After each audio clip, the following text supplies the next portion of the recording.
Pero bueno, ¿por qué estamos aquí? Principalmente. Porque el año pasado, que bueno, fue la primera edición de estas jornadas, me di cuenta de que había muchos tópicos sobre los vikingos que la gente todavía no sabía. Y es verdad que la serie Vikings, que a todos los que estamos aquí probablemente nos encanta, es verdad que ha inventado muchas medias verdades, algunas falsedades, algunas cosas muy míticas que nos hacen creer que realmente los vikingos eran así. Yo doy por supuesto que ya sabéis que los vikingos no tenían cascos de cuernos, ¿no? A ver, ¿cuántos levantáis la mano? ¿Cuántos creíais que los vikingos sí tenían cascos de cuernos? No, ¿verdad? Bueno, pues ese es uno de los grandes tópicos del mundo vikingo, que tenían cascos de cuernos, que ya sabemos que no era así. De hecho, prácticamente era muy raro que tuvieran un casco de acero, que era algo muy complicado de hacer. Pero hay muchos otros falsas creencias o mitos, bueno, que vamos a descubrir aquí qué hay de verdad en ellos, si son verdad o no, ¿no? Si eran todos rubísimos, altos, si las chicas combatían, si no combatían, si tenían algo que decir ahí o no. Entonces, bueno, pues vamos a romper la lanza, lo mejor dicho, con la primera pregunta, y vamos a ver qué es realmente un vikingo, porque nosotros cuando nos referimos a las gentes del norte hablamos en general de vikingos, ¿no? Pero que realmente, ¿qué era un vikingo? Vamos a saber lo básico, vamos a empezar.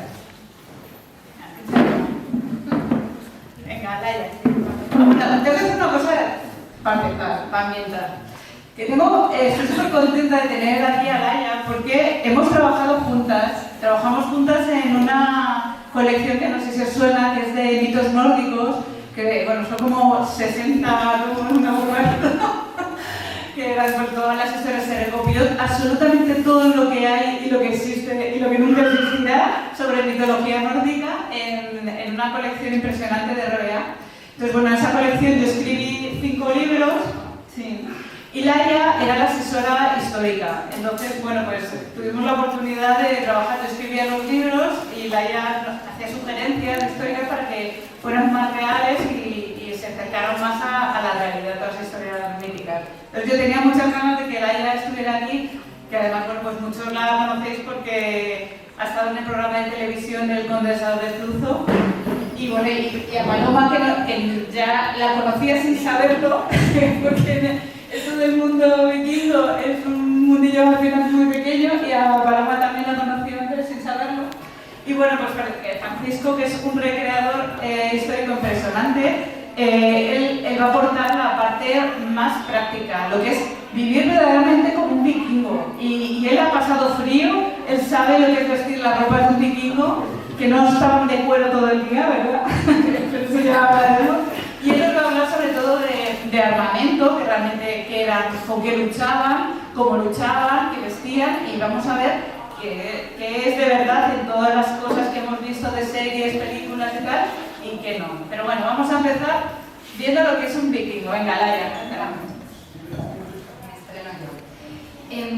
yo cuando estaba escribiendo el libro de la huella vikinga, con mi editora de RBA, dijimos, claro, lo primero que tenemos que hacer, antes de meternos en cualquier otra cosa del libro, sería igual explicarle a la gente lo que es un vikingo y lo que no es un vikingo. Entonces, como yo hablé muchísima literatura feminista, es que dijimos, vikingo se hace, no se nace. Y creo que es la mejor forma de que lo podáis entender. O sea, vikingos, cuando pensamos en vikingos es verdad que pensamos en, pues como si pensásemos en romanos, egipcios, españoles, como si pensásemos en una identidad homogénea, en una nacionalidad. Sin embargo, eso no es lo que era. Si nos ponemos súper estrictos, es verdad que si nosotros hoy en día queremos decir vikingos para referirnos a ese periodo concreto de la prehistoria de Escandinavia, no hay ningún problema. Porque si nos ponemos muy estrictos, al final lo vikingo no es eso, no es una etnia ni una nacionalidad. Lo vikingo sería un oficio, una actividad. Uno no nacía vikingo, uno no era un vikingo, sino que uno hacía el vikingo, o más concretamente, uno de vez en cuando se iba, y una sobre todo también, se iba de vikingo por ahí. Y de hecho es que la propia palabra vikingo, que nosotros identificamos cuando dices vikingo, a todos nos va a venir algo a la cabeza. A algunos os vendrán cascos con cuernos, a otros le vendrá Viking vikingo según la edad que tenga, a otros le vendrá el Ragnarok de la serie Vikings. Es como que todos tenemos una idea muy concreta de lo que es un vikingo, esté bien o esté mal, sea más histórica o no. Pero en realidad la palabra vikingo no existe hasta el siglo XIX, es una palabra que se tiene que inventar en el siglo XIX para poder hablar de esa gente en un momento en el que, digamos que hay como un revival nacionalista, un revival muy romántico para rescatar todas esas historias. Pero al final, para que os quede más o menos claro, en realidad lo vikingo es una actividad, la actividad del saqueo y de la piratería. Que no tenemos muy claro si era vikinga, hacía referencia a saqueo en cuanto a violencia y guerra, o hacían más referencia a todas las actividades que hacían esas gentes fuera de sus fronteras, fuera de sus granjas. Pero bueno, pues eso. No sois vikingos, podéis hacer el vikingo, pero que sepáis que si lo hacéis, probablemente acabáis en la cárcel porque, bueno, viene asociado un poco pues, a la piratería y al saqueo. Entonces cuéntanos cómo se autodenominaban las gentes del norte que se dedicaban a vikinguear, ¿cómo se denominaban a sí mismos? Pues ese es el problema que tenemos los historiadores y las historiadoras, porque no tenemos, o sea, para que os hagáis una idea, cuando desde la historia nos aproximamos a la era vikinga, por mucho que, por ejemplo, en otros puntos del planeta estemos hablando de Alta Edad Media y estemos hablando de fuentes escritas, en el caso del mundo nórdico, años 750-1050, que creo que es la era vikinga, no tenemos fuentes escritas por ellos mismos.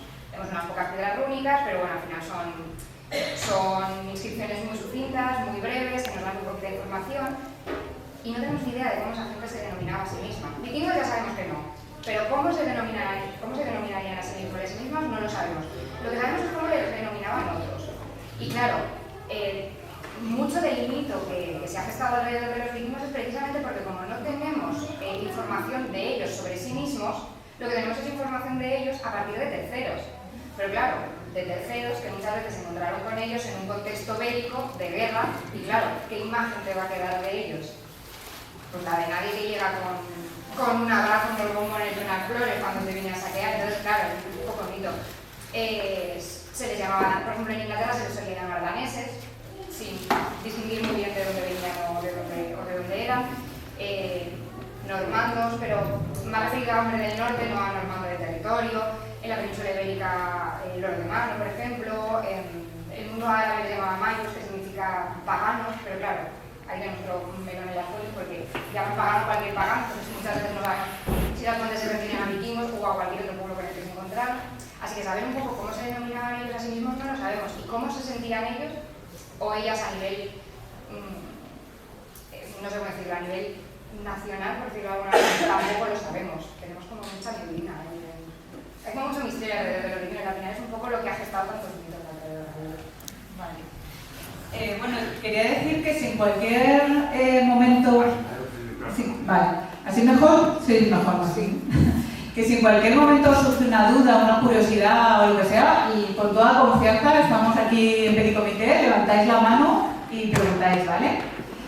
Bueno, el segundo tópico que viene con el mundo vikingo es pues un tío alto, rubio, ¿no? Con sus barbas, trenzar, ¿no? Pero sobre todo lo que es la anatomía, ¿no? ¿Qué nos podéis decir? ¿De verdad eran todos altísimos, rubísimos, con ojos azules? Realmente eso es un poco parte del mito también, que hay ¿no? De la figura súper alta, súper todo. Hay que entenderlo todo en su contexto. Como estaba diciendo Laia, muchas veces los conocemos a través de los ojos de otras culturas. Para otras culturas sí que a lo mejor eran esas personas súper altas. De hecho, las fuentes musulmanas que hablan de eran altos y rubios como palmeras datileras. Pero hay que entenderlo, claro, en el contexto en el que se están moviendo estas personas a las que llegan estas descripciones, ¿no? Estamos hablando de la era vikinga, que la estatura media en la Europa del Sur, estamos hablando que era en torno al 1,55 m para las mujeres, 1,60 m, 1,65 m para los hombres. Claro, si nos encontramos con hombres y mujeres que miden 1,65 m, 1,70 m, a día de hoy nos parecen alturas normales, pero si lo estamos viendo en su contexto, pues realmente no sería una gente tan alta. Igual todo este mito en torno a la figura súper musculosa, pelo súper largo, ojos súper claros, eso ha sido más un poco la construcción contemporánea que todo eso. Había, pues como pasa a día de hoy, sí que había un fenotipo un poco más distinto al del sur de Europa, pero no serían todos tan altos, tan rubios, tan perfectos. También habría vikingos morenos de piel, de pelo y todo. Sería un poco más variopinto, la verdad. Un poco como Francisco, ¿no? Sí, perfecto.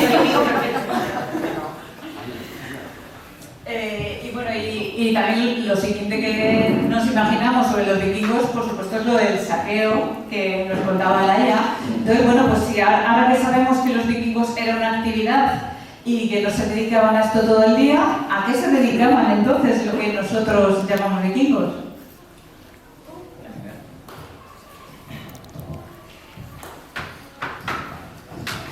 Bueno, a ver, los vikingos, para empezar, bueno, los pueblos escandinavos de esta época, lógicamente, salían a saquear en los tiempos que hacía buen clima, pero el resto del tiempo, ¿qué hacían? Con la gente que no se iba a saquear, ¿qué es lo que hacía?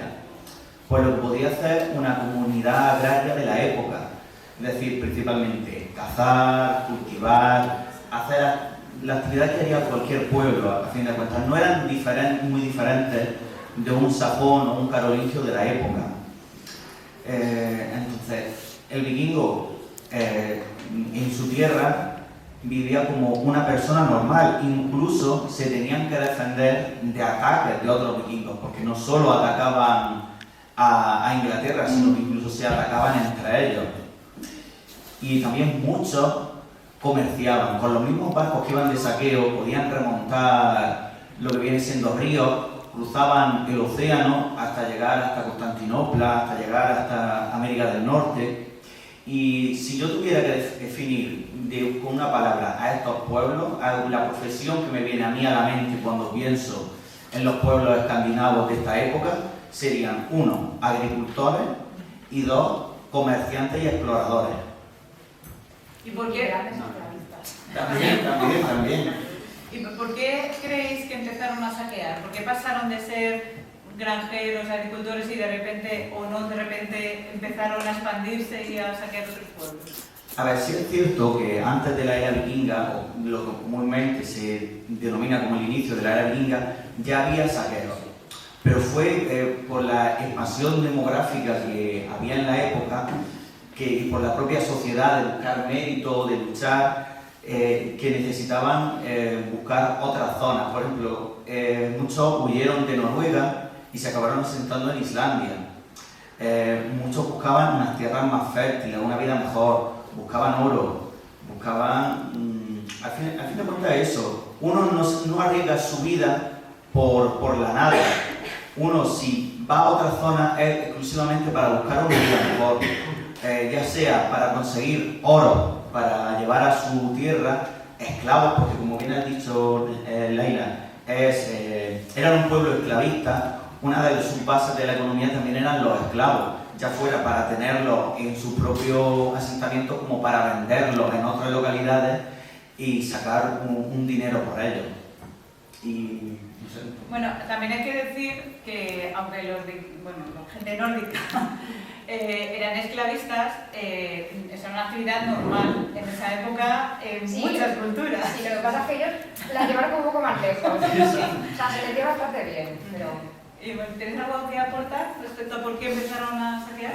Pues, a ver, es que, o sea, es como un poco la pregunta del millón siempre, porque en realidad hay como muchísimas teorías, pero todas las teorías, es como que ninguna teoría aplica a todos los países, lo que hoy serían países escandinavos a la vez, o sea, porque lo que decíamos antes, ¿no? Como los vemos como normalmente como un todo súper homogéneo, pensamos que siempre las condiciones en todas partes eran las mismas, pero a lo mejor lo que impulsó a alguien del oeste de Noruega a saquear no es lo mismo que llevó a alguien del sur de Dinamarca a saquear. Hay como muchísimas teorías, o sea, por ejemplo, algunas de las teorías muy antiguas era, por ejemplo, que no tenían mujeres porque se practicaba el infanticidio selectivo de mujeres en Escandinavia. Hoy en día, por ejemplo, la arqueología eso lo tiene como súper saqueado, o sea, súper saqueado, como súper superado. Lo que sí que al final, la mayoría de estudios científicos a día de hoy tienen bastante claro es que por qué lo hicieron no lo tenemos claro. Pero ¿cómo pudieron hacerlo? Sí. Es decir, si pensamos en Escandinavia, tenemos que pensar en barcos. O sea, si habéis estado en Noruega, Suecia, Dinamarca, os habéis dado cuenta que, o sea, es que por ejemplo en Noruega hoy en día incluso es difícil llegar a un sitio a otro sin un barco porque la propia orografía del territorio es súper complicada. Esta gente tiene el barco en el ADN, por decirlo de alguna manera. Pero es verdad que eran barcos tirando como a rudimentarios. No sabemos muy bien por qué, pero como hacia el año 750, en algún punto entre el 700 y el 750, a los barcos se les pone la quilla te permite poner una vela y de repente tienes ese barco vikingo espectacular, que es uno de los avances tecnológicos más bestias que nos han dejado los vikingos que han llegado hasta el día de hoy. Y claro, eso les permite no solo navegar más lejos, sino navegar más rápido y navegar con muchísimo menos esfuerzo que teniendo que tirar de un barco a remo. Entonces seguramente eso les fue haciendo ver que podían ir llegando cada vez más lejos y y pues expandir un poco sus horizontes de actividades, por decirlo de alguna manera. Sí.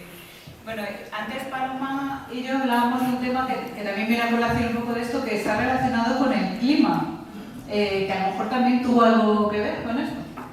Al final nos encontramos, a día de hoy sigue siendo así, que las regiones del norte de Europa son regiones mucho más áridas de los que puedan ser el sur. Igualmente, como decía Laia, no motivaría a un noruego lo mismo que un danés porque no tendrían las mismas condiciones para comunicarse con el resto del mundo, para conseguir a través del comercio todo eso que a ellos se les pueda quedar corto. Otra de las teorías que se habla a la hora de por qué salieron los vikingos fue precisamente eso, es decir, en mis tierras me estoy quedando sin recursos, ya no solo recursos humanos, sino de las mujeres, sino tema de cultivo, tema de animales, me estoy quedando sin ese tipo de recursos, necesito conseguirlos de alguna otra manera. Si en mis tierras no los puedo conseguir, si en las tierras colindantes no los puedo conseguir, algo me tiene que llevar a ir más lejos, necesito conseguir eso de alguna otra manera. Entonces eso también podría ser un poco lo que les motivara. También hay que entender que a principios de la Edad Media la temperatura era bastante más baja de lo que era ahora, de hecho fue la primera glaciación, una glaciación, por decirlo de alguna manera, un periodo bastante frío a principios de la Edad Media, lo que propició que pueblos del norte de Europa pudieran llegar hasta el sur, y se cree que un poco, restos de ese clima gélido también pudieron motivar, es decir, estamos en un territorio árido, no tenemos recursos, pues también esto nos puede hacer, pues eso, necesitar expandir nuestras fronteras para conseguir esos recursos que necesitamos simplemente para sobrevivir, ya no para tener grandes reservas, sino simplemente eso, para poder aguantar el día a día. Pero eso fue al principio, o sea, digamos que estamos hablando del siglo IX, X. Pero de repente cambió el nuevo milenio y pasó una cosa a nivel climático que de repente empezó como a hacer mucho calor, que fue todo lo contrario. Y eso a lo mejor propició también la expansión, mejor lo contéis vosotros. Bueno, que eso hizo que los vikingos, además de saquear, explorar, comerciar y encontrar nuevas fronteras, les hizo tener un nuevo oficio que se llamaba marketing. Y hizo una campaña de publicidad tremenda con un sitio que ahora está muy de moda, que es Groenlandia. ¿Quién cuenta esto? A ver, aquí el problema es que como en la era vikinga, cuando en la era vikinga no existía la pena de muerte, o por lo menos, si nos tenemos que fiar de lo que dicen las sagas, no es un castigo recurrente. Pero lo que sí era recurrente era que si tú la habías ido a parda, te echasen. Te baneasen de tus tierras durante 3 años, 5 años o a perpetuidad. ¿Y qué pasa?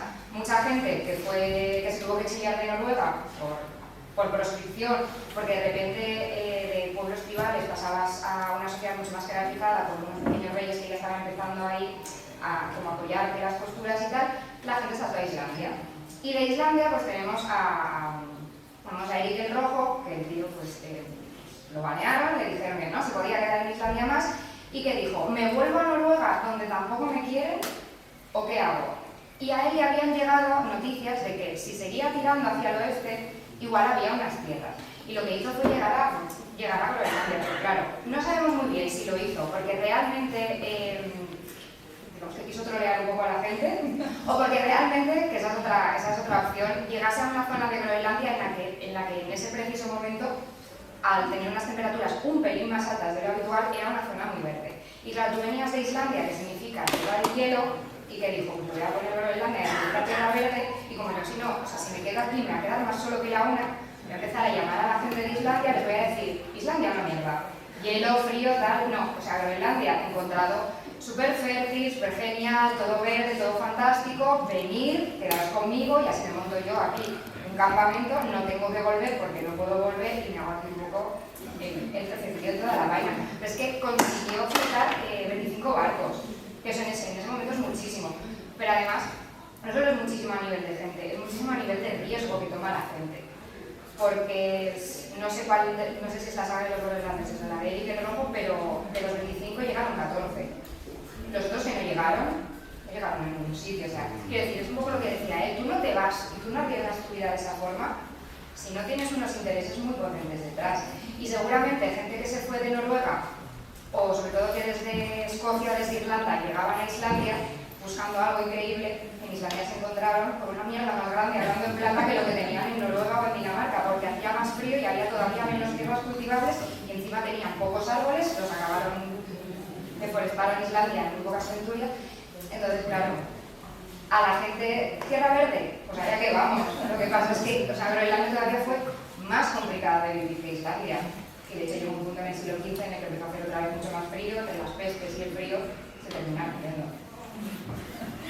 Bueno, hablando un poco de esto que estamos mencionando, de las leyes, ¿no? Que también otro tópico que a lo mejor se nos ocurre es que ahí solucionaban todos los temas a espadazos, o hachazos, o hacían el duelo del círculo, ¿no? O sea, ¿qué tipo de nivel de leyes o hasta qué punto eran democráticos, ¿no? ¿Cómo era la sociedad vikinga? ¿Cómo solucionaban sus problemas?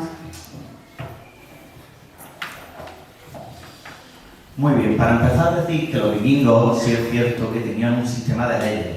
Ese sistema de leyes era principalmente de transmisión oral.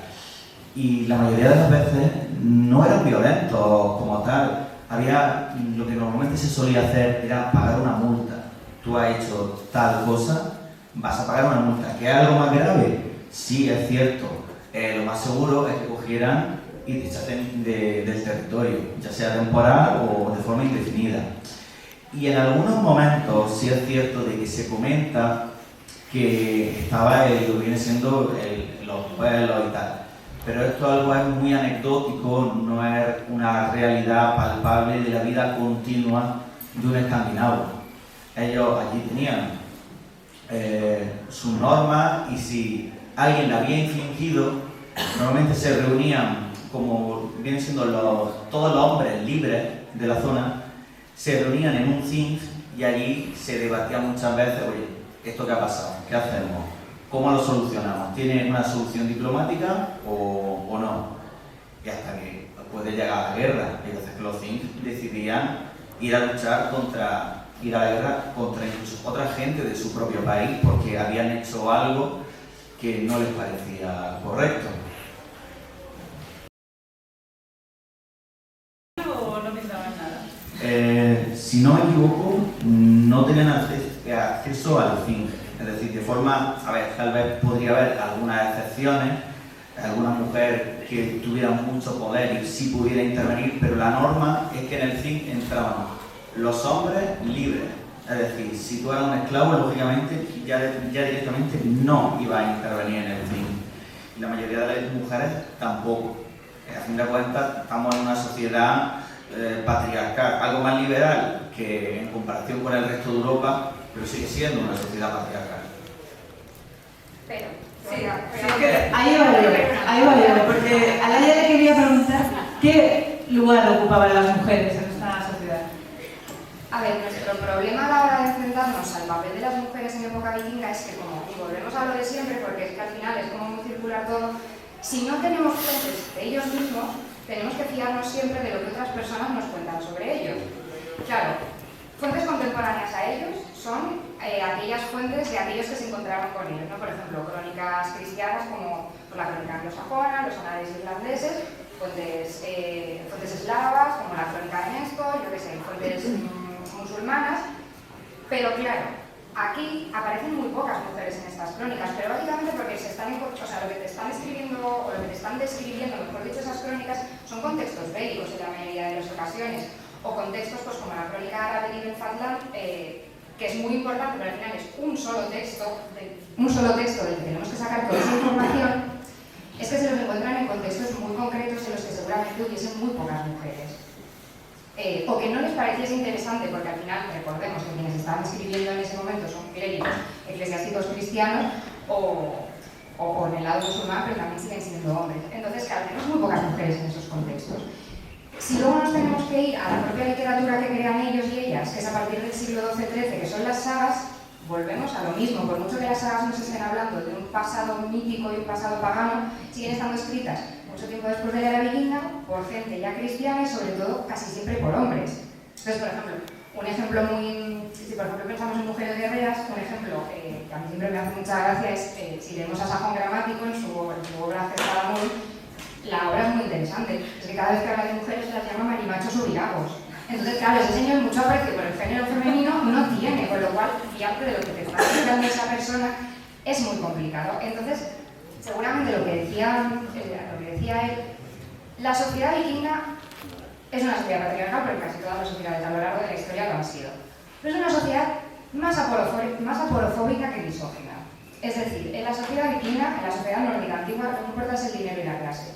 Seguramente en los kings sí hubiese mujeres con mucho poder. Igual, pero un esclavo, ¿por qué no participa? Porque no tiene dinero, porque no aporta nada a la sociedad. Entonces, seguramente ahí hubiese mujeres que tuviesen dinero, mujeres que fuesen las cabezas de sus familias, pero es que, claro, no tenemos información de todo eso. Y si nos tenemos que fiar de esas sagas, que son las que nos hablan de esos kings, que están escritas por cristianos mucho tiempo después, pues es que las mujeres casi son testimoniales en las sagas. No es que no estén en el fin, es que en las sagas las mujeres no están en casi ningún sitio. Y cuando aparecen suelen ser la mujer gruñona, que está en la guerra, que necesita al marido para que se vaya a la guerra, porque eres un calzonazo. Entonces también son productos muy literarios las mujeres que hay en las sagas. Entonces es súper complicado. Porque hay cosas que se pueden perseguir a través de la arqueología, como encontrarlas en contextos comerciales o contextos de guerra, pero encontrarlas en contextos arqueológicos a nivel jurídico legislativo es súper complicado. Bueno, no hay nivel libre. Y bueno, todos tenemos en mente, por supuesto, a la Gerza de Vikings, a espada en mano, bueno, que está basada en una figura semimítica, ¿no? que era una escudera, pero hay algo parecido en la realidad a algo como una guerrera, y no quiero mencionar Birka. Es que hay más que solo la guerrera de Birka. Quiero decir, la guerrera de Birka es muy interesante porque, claro, es como el orquesta de la historia. Claro, para quien no lo sepáis, la guerrera de Birka. Claro, la guerrera de Birka hoy en día sabemos que es una guerrera, pero esta tumba se encontró en Suecia a finales del siglo XVIII y se excavó con técnicas del siglo XVIII. O sea, en el siglo XIX, perdón. ¿Qué pasa? En el siglo XIX, aunque tú te encuentres unos huesos, la arqueología estaba por otras cosas. La arqueología consideraba más importante el ajuar funerario, es decir, los objetos con los que se entierran las personas. Y cuando se encontraban en esa tumba, todo el ajuar funerario era bélico, era militar. Caballos sacrificados, juegos de estrategia, armas, o sea, todo lo que os imaginéis, porque ahí había de todo. ¿Cuál fue la conclusión lógica de la persona que era Hjalmar Stolpe, que lo excavó en 1878, creo que fue? Pues, si hay un montón de armas, es la tumba de un hombre. Y de hecho ha sido siempre característico que en muchos manuales y libros, siempre que se ha tenido que poner el ejemplo de una tumba de un guerrero, siempre ha sido el guerrero de Birka. Pero como había huesos en esa tumba, ya desde aquel momento hubo gente que dijo, ojo, que estos huesos, porque si lo sabéis y si no, hay ciertos, o sea, la mayoría de las personas, independientemente de nuestro género o nuestro sexo, tenemos unos huesos muy parecidos. Hay ciertos huesos de la anatomía humana que son bastante diferentes en hombres o en mujeres. Por ejemplo, la pelvis, los huesos largos, y las zonas del cráneo. Y ya hubo hay gente que dijo, igual estos huesos, no. Pero no se le hizo caso. En los años 70 también pasó y con los Grammys, pues en el año 2014 hubo una osteóloga que los analizó y dijo, yo estoy casi segura que son huesos de mujer. Llamó a otras tres osteólogas, hicieron análisis independientes entre ellas, las tres concluyeron lo mismo, descrédito total, no se les hizo caso hasta que en 2017, y seguramente aquí esto a algunas personas ya os suene, porque como la serie Vikings ya estaba aquí, el tema vikingo ya estaba candente, se publicó un estudio que decía que los huesos de la guerrera de Birka eran de una mujer, eran de una guerrera. Y hubo como mucho revuelo alrededor, porque no todo el mundo le pareció como una gran noticia. Y la guerrera de Birka es como la más paradigmática, por decirlo de alguna manera. La más famosa. Sí, porque a ver, claro, la has tenido 100 años pensando que era un tío y de repente no lo es, pues claro. Pero por ejemplo en Noruega tienes la guerrera de Nordrekiolen, y la guerrera de Nordrekiolen es súper interesante porque no solo tiene armamento militar, sino que también responde a otra pregunta cuando hay muchas quejas de decir, bueno, pero si era una mujer con armas no era una guerrera, porque no habría luchado nunca, porque siempre hay como hay arrasadas en el momento de su muerte, lo que nos quiere decir que esa mujer, que además era muy pequeñita, medía muy poquito y pesaba muy poquito y era muy joven, se había enfrentado de alguna forma varias veces, seguramente antes de morir, y a lo mejor se murió de cualquier otra cosa y no se murió de contexto militar, ¿sabes? Pero sabemos que había luchado. Y sí que tenemos bastantes, hay varias tumbas de mujeres con armas.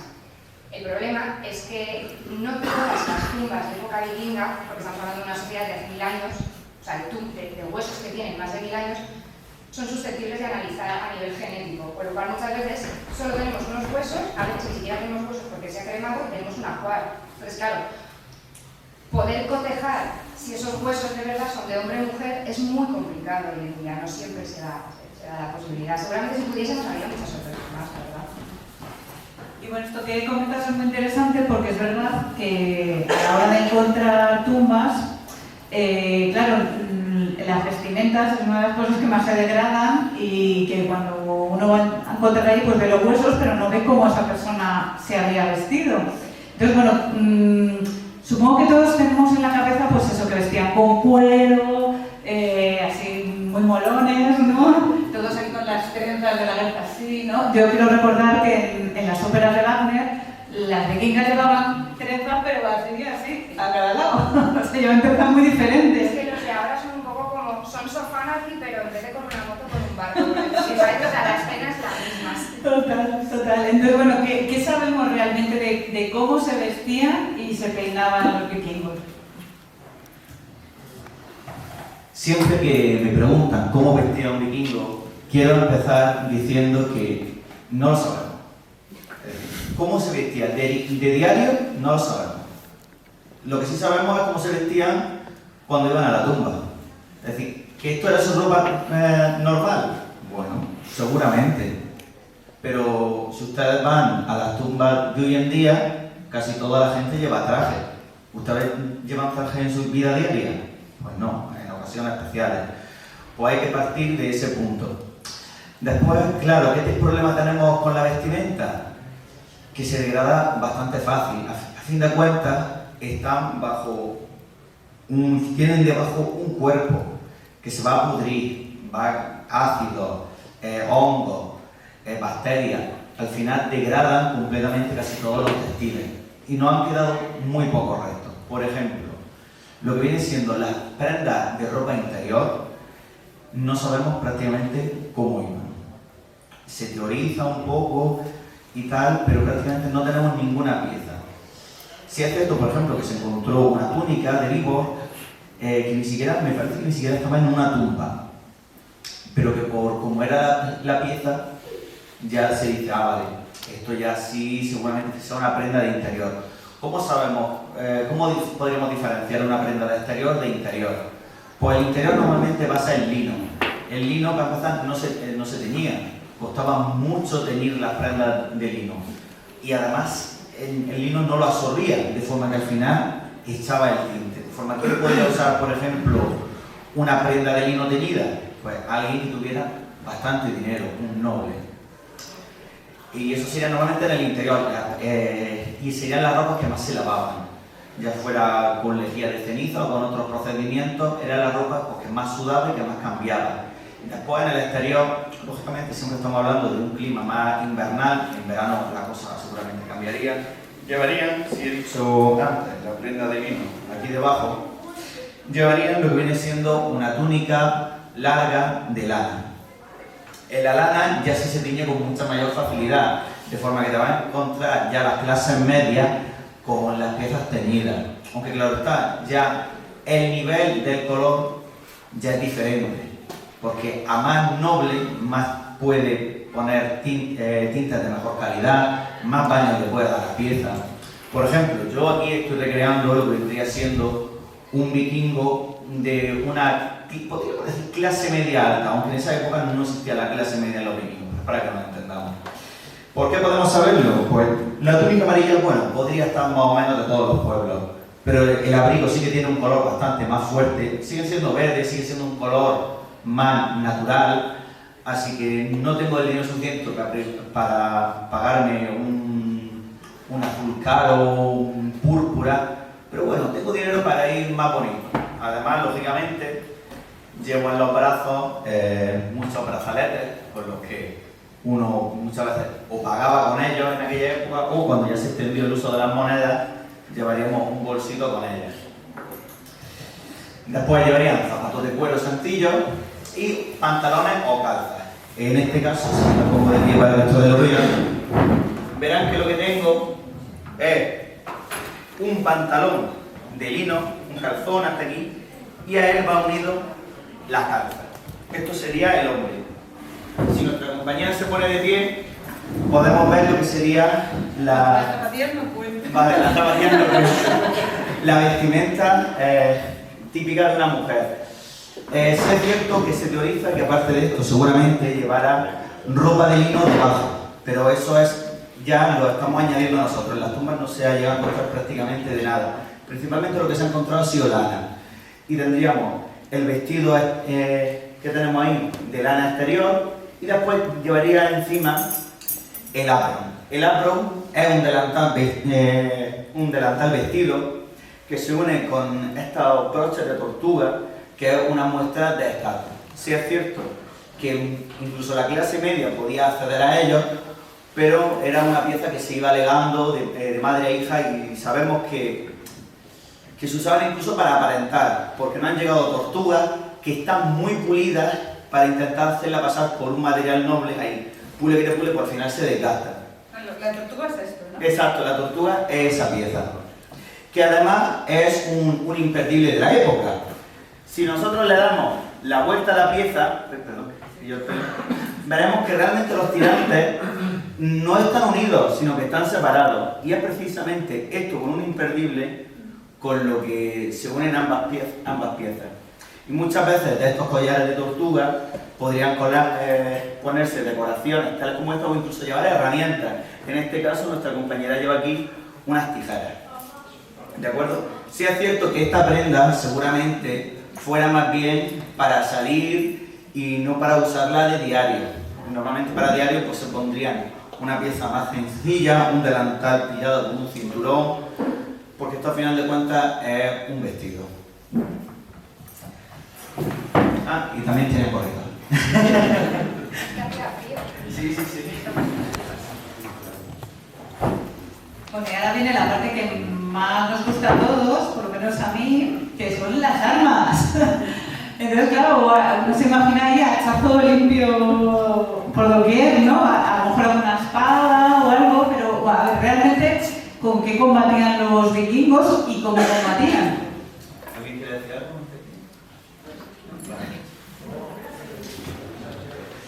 Normalmente, cuando vemos la serie de Viking, vemos que todo el mundo lleva esto, la espada. Eso es una fantasía, ¿vale? Obviamente había espadas, pero esto ¿quién se lo podía permitir? Pues la gente con más dinero.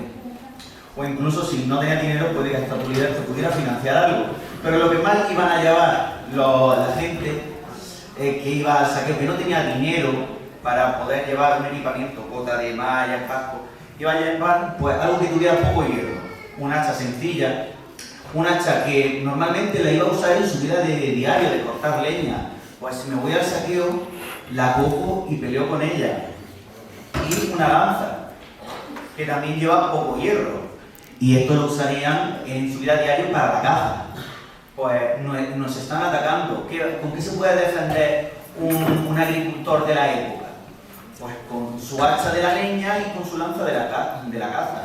Esas serían las armas que más iban a predominar en la era vikinga. También el elemento más común que se nos asocia a los vikingos es su escudo. Ahí tenemos lo que vendría siendo una réplica de un escudo real de la vikinga, que se componía de láminas de madera prensadas y selladas con cuero por ambas partes y su humbo central. Es con ello con lo que se creaba lo que poéticamente se llama un muro de escudo, aunque se teoriza que los escudos realmente no irían solapados, sino simplemente uno al lado del otro. También decir que como elementos de protección, la gente que más tuviera tendría un casco, ya sea, este ya es de finales de la era vikinga o un poquito posterior, pero los de la era vikinga estarían hechos con 4 piezas de metal unidas. Y al principio de la era vikinga los tenemos pues con la típica máscara que te protege a los ojos. Y ya finalmente, ahora sí ya tenemos la espada. Espadas hay de muchos tipos, hay más baratas, más caras. El acero que se encontraba en Escandinavia no solía ser tampoco de muy buena calidad, porque sacarlo de la turba y todo esto... Entonces lo que hacían muchas veces era comerciar. Bajaban un poquito al Imperio Carolingio y, oye, ya, esa espada, ¿cuánto me la dejan? Venga, pues 300 gramos de plata, venga, va. Se iban, compraban la espada, a la semana venían, saqueaban y se la... en la moneda, como un win-win. ¿Vale? Entonces, muchos usarían las espadas. Sí es cierto que, si no me equivoco, nos han llegado incluso relatos que en las sagas que critican a los nobles por llevar espadas. En plan, mira ese noble que viene emperifollado con todo su equipo, toda su armadura, toda su espada bonita, bien labrada, pero después se queda detrás de la línea de combate y aquí no se le va a hacer nada. Muy bonito, pero ahí está. Los ricos siempre han sido unos cobardes. Exactamente. Y así un poquito más, si queréis vosotros añadir algo. Vestían jota de malla, Claro. armadura. Claro, se teoriza que llevarían lo que viene siendo una túnica acolchada, que sería una túnica estilo esta, pero en vez de finita, dándole muchas capas cosidas entre sí para lo que viene siendo para que te acolche el golpe. Y claro, si eso te acolcha, después tienes el problema de los cortes y las punzadas. Para eso tenemos la gota de malla, que son halos de metal sólidos o remachados que se unan haciendo una túnica de metal que se le pone por encima. Principalmente sería para los cortes, porque los lanzazos que vengan muy fuertes o las flechas pueden llegar a atravesar la gota de malla y a recibir golpes tan fuertes que hasta no hemos encontrado huesos con marcas de la anilla, de la fuerza con la que le ha dado el golpe. ¿Quieres aportar algo más? Bueno, de hecho, para que nos hagamos una idea de cuánto podía valer una de esas espadas, hay fuentes también que refieren que podía llegar a valer lo mismo que una granja con todos sus animales, para que nos hagamos un poco la idea. Y además era también bastante común que estas armas, igual que pasaba con el caso de la joyería, igual que esas pasaban de madres a hijas, que esto pasara de padres a hijos. Incluso las espadas que habían servido bien en combate, que habían aguantado, se les llegaba a poner nombre, incluso se generaba leyenda un poco en torno a ellas de cómo ayudaban a combatir a quien las buscaba. Yo tenía entendido que las mujeres por ley tenían prohibido coger una espada. ¿Esto es así? Es que es un poco, y me voy a repetir hasta Que nunca lo sabemos. Y no solo que no lo sepamos, es que mucha de toda la información que tenemos respecto a ciertos temas, sobre todo aquellos temas mucho menos tangibles a nivel arqueológico, es que proviene de las sagas. Y volvemos a lo de siempre. Y yo soy aquí la pesada de siempre, pero es como, volvemos a lo mismo.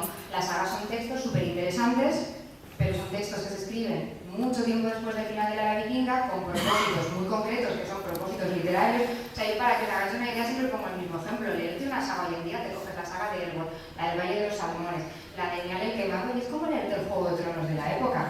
O sea, a mí la gente pobre no importa, porque ¿para qué voy a hablar de pobres? Yo solo voy a hablar de gente rica, de gente que está todo el día pegándose. O sea, si tú te lees una saga, es como una telenovela de Antena 3 de por la tarde. Solo hay dramas, cuernos, robos, incendios, asesinatos. Claro, tú te lees eso y te quedas con una imagen de la era vikinga, pues por supuesto, muy violenta, muy masculina, con mujeres que no aparecen casi nada. Entonces, bueno, creo que hay alguna saga que sí te indica que las mujeres no podían llevar armas.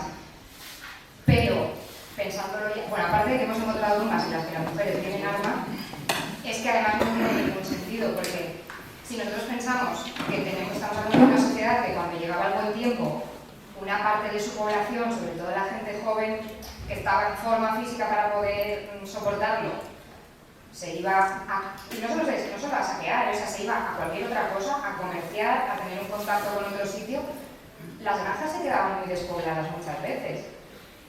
La gente mayor no se iba.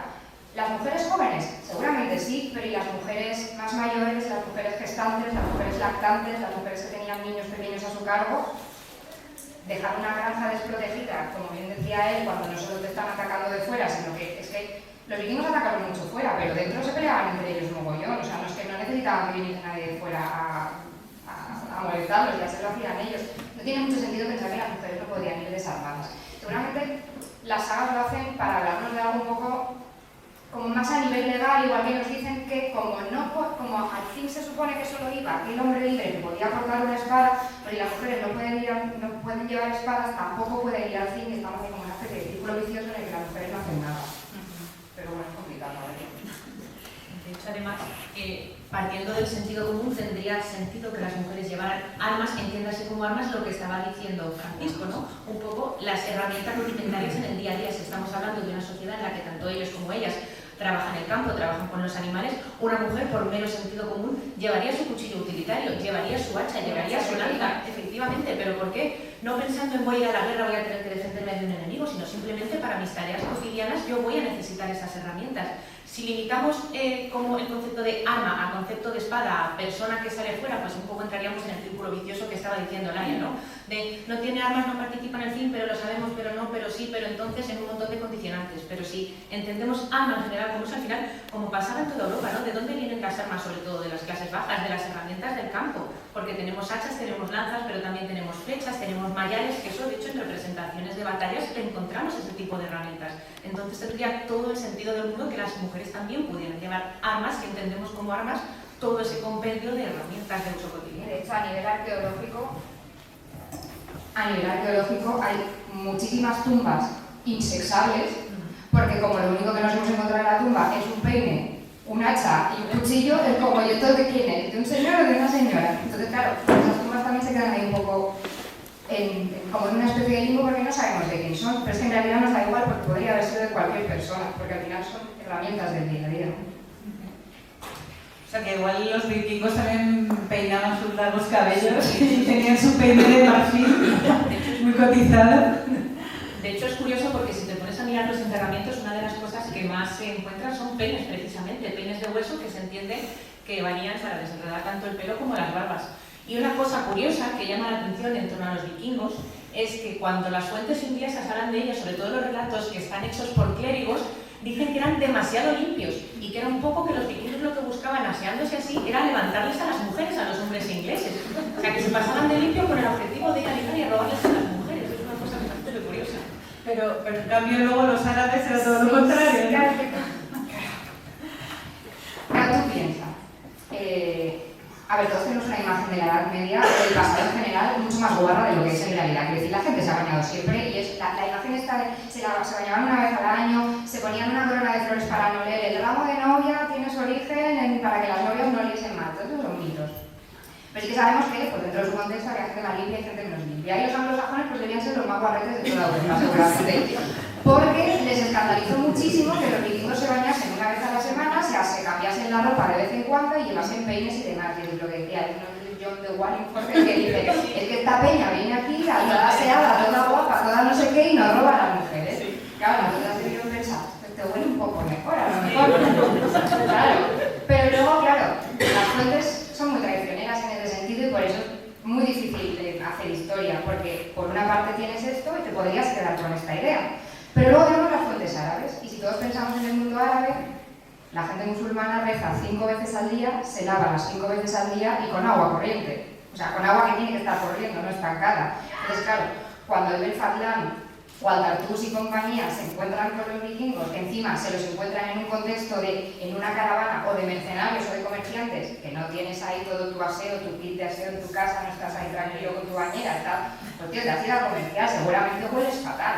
Y te estás lavando una vez al día con un agua que a saber cuánta gente se ha bañado ahí, pues aquel estaba escandalizadísimo y sus palabras son pues que es gente guarrísima, que no se lava las manos después de ir a hacer caca, que tienen relaciones sexuales y no se lavan, que se lavan todos con el mismo agua, que son asquerosos, que son las criaturas más putrefactas de Alá, o sea, y es como lo lees y dices, madre mía, o sea, estamos hablando de fuentes que son más o menos de la misma época, que nos dan dos visiones completamente distintas de los vikingos y sin embargo dos visiones que han llegado hasta nuestros días convertidas en un mito, ¿no?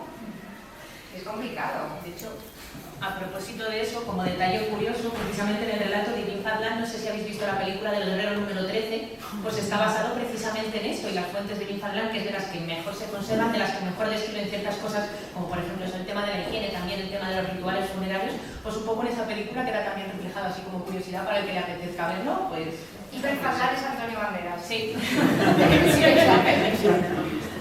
Y bueno, otra cosa también que tenemos en mente, relacionado bueno, pues con sus creencias religiosas, que es así que las conocemos más, ¿no? De Thor, Odín, Loki, tal, bueno, pues Marvel ha popularizado mucho de aquella manera, claro, porque ellos han hecho su propia versión de los mitos, pero luego también tenemos esa parte como un poco más truculenta de los rituales, el águila de sangre, pues Uppsala, ¿no? Me parece que era un sitio que también hacían bastantes sacrificios, en teoría humanos también. Bueno, ¿qué nos contáis de eso?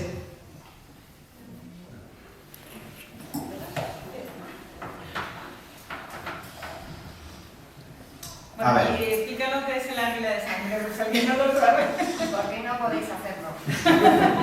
Legalmente. Un método maravilloso para cuando te pica la espalda. Muy bien. El águila de sangre, así lo que se suele decir que es un castigo. Y tendríamos al reo, al que va a ser castigado, que le quitan la túnica, le cortan la piel y los músculos de la espalda, le rompen las costillas y se la abren como si fuera un libro. Y después le sacan los pulmones y le cuelgan cada pulmón encima del hombro. Y si no te mueres desangrado, se te van a sacar los pulmones y ahí te va a quedar. Eso es lo que comúnmente podríamos considerar como el mito del águila de sangre, que yo creo que es más bien una exageración muchas veces de las fuentes.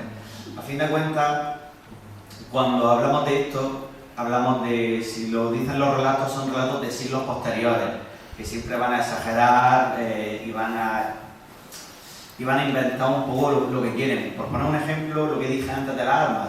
Si os vais a la saga, literalmente los vikingos los ponen como si fueran guerreros de la época en la que se escribían las sagas. Que si llegan a la barda, que si lleva esto, que si lleva lo otro, cuando esas armas no existen. Exactamente, y no tienen nada que ver. Entonces, un poco viene a ser lo mismo en esto. ¿Habría sacrificios humanos rituales? Sí, claramente sí podría haber, pero se nos está olvidando, no es una sociedad moderna, estamos hablando de una sociedad prehistórica con unos dioses que, aunque los pongan muy bonitos, siguen siendo unos dioses que requieren sangre. Principalmente lo que se sacrificaría sería animales. Que en un momento de necesidad se matara a un ser humano porque en su mente o en su culto verían que era necesario, pues tal lo ocurría, pero no era la norma de decir, bueno, ha llegado el domingo, venga, vamos a matar al hijo del vecino. Estaba a sanar en el momento de su muerte, lo que nos quiere decir que esa mujer, que además era muy pequeñita, medía muy poquito y pesaba muy poquito y era muy joven, se había enfrentado de alguna forma varias veces, seguramente antes de morir, y a lo mejor se murió de cualquier otra cosa y no se murió de militar, ¿sabes? Pero sabemos que había luchado. Y sí que tenemos bastantes, hay varias tumbas de mujeres con armas. El problema es que no todas las tumbas de época vikinga, porque estamos hablando de una sociedad de hace 1000 años, o sea, de huesos que tienen más de 1000 años, son susceptibles de analizar a nivel genético, por lo cual muchas veces solo tenemos unos huesos, a veces ni siquiera tenemos huesos porque se ha cremado y tenemos un ajuar. Entonces, claro, poder cotejar si esos huesos de verdad son de hombre o mujer es muy complicado hoy en día, no siempre se da la posibilidad. Seguramente si pudiésemos habría muchas sorpresas más, la verdad. Y bueno, esto que comentas es muy interesante porque es verdad que a la hora de encontrar tumbas, claro, las vestimentas es una de las cosas que más se degradan y que cuando uno va a encontrar ahí pues ve los huesos pero no ve cómo esa persona se había vestido. Entonces, bueno, supongo que todos tenemos en la cabeza pues eso, que vestían con cuero, así muy molones, ¿no? Todos ahí con las trenzas de la guerra así, ¿no? Yo quiero recordar que en las óperas de Wagner las vikingas llevaban trenzas pero así, a cada lado. O sea, llevaban trenzas muy diferentes. Es que los de ahora son un poco como, son Sofanaki, pero en vez de con una moto, con un barco. Si parece, o sea, la escena es la misma. Total. Entonces, bueno, ¿qué sabemos realmente de cómo se vestían y se peinaban los vikingos? Siempre que me preguntan cómo vestía un vikingo, quiero empezar diciendo que no lo sabemos. ¿Cómo se vestían? De diario no lo sabemos. Lo que sí sabemos es cómo se vestían cuando iban a la tumba. Es decir, ¿que esto era su ropa normal? Bueno, seguramente. Pero si ustedes van a las tumbas de hoy en día, casi toda la gente lleva traje. ¿Ustedes llevan traje en su vida diaria? Pues no, en ocasiones especiales. Pues hay que partir de ese punto. Después, claro, ¿qué problema tenemos con la vestimenta? Que se degrada bastante fácil. A fin de cuentas, están tienen debajo un cuerpo que se va a pudrir, va ácido, hongos, bacterias. Al final degradan completamente casi todos los textiles y nos han quedado muy pocos restos. Por ejemplo, lo que viene siendo las prendas de ropa interior, no sabemos prácticamente cómo iban. Se teoriza un poco y tal, pero prácticamente no tenemos ninguna pieza. Si es cierto, por ejemplo, que se encontró una túnica de Libor, que ni siquiera, me parece que ni siquiera estaba en una tumba, pero que por como era la pieza, ya se dice, ah, vale, esto ya sí, seguramente sea una prenda de interior. ¿Cómo sabemos, cómo podríamos diferenciar una prenda de exterior de interior? Pues el interior normalmente basa en lino. El lino, para empezar, no se teñía, costaba mucho teñir las prendas de lino. Y además, el lino no lo absorbía, de forma que al final echaba el tinte. De forma que podía usar, por ejemplo, una prenda de lino teñida, pues alguien que tuviera bastante dinero, un noble. Y eso sería normalmente en el interior, y serían las ropas que más se lavaban, ya fuera con lejía de ceniza o con otros procedimientos, era la ropa pues, que más sudaba y que más cambiaba. Después en el exterior, lógicamente siempre estamos hablando de un clima más invernal, en verano la cosa seguramente cambiaría. Llevarían, si he dicho antes, la prenda de lino aquí debajo, llevarían lo que viene siendo una túnica larga de lana. En la lana ya sí se tiñe con mucha mayor facilidad, de forma que te vas a encontrar ya las clases medias con las piezas teñidas. Aunque claro está, ya el nivel del color ya es diferente, porque a más noble, más puede poner tintas de mejor calidad, más baño le puede dar a la pieza. Por ejemplo, yo aquí estoy recreando lo que vendría siendo un vikingo de una, podríamos decir, clase media alta, aunque en esa época no existía la clase media de los vikingos, para que nos entendamos. ¿Por qué podemos saberlo? Pues la túnica amarilla, bueno, podría estar más o menos de todos los pueblos, pero el abrigo sí que tiene un color bastante más fuerte, sigue siendo verde, sigue siendo un color más natural, así que no tengo el dinero suficiente para pagarme un azul claro, un púrpura, pero bueno, tengo dinero para ir más bonito. Además, lógicamente, llevo en los brazos muchos brazaletes con los que uno muchas veces o pagaba con ellos en aquella época o cuando ya se extendió el uso de las monedas, llevaríamos un bolsito con ellas. Después llevarían zapatos de cuero sencillos y pantalones o calzas. En este caso, si me pongo de pie para el resto de los vídeos, verán que lo que tengo es un pantalón de lino, un calzón hasta aquí, y a él va unido la calza. Esto sería el hombre. Si nuestra compañera se pone de pie, podemos ver lo que sería Las zapatillas no cuentan. Vale, las zapatillas no cuentan. La vestimenta típica de una mujer.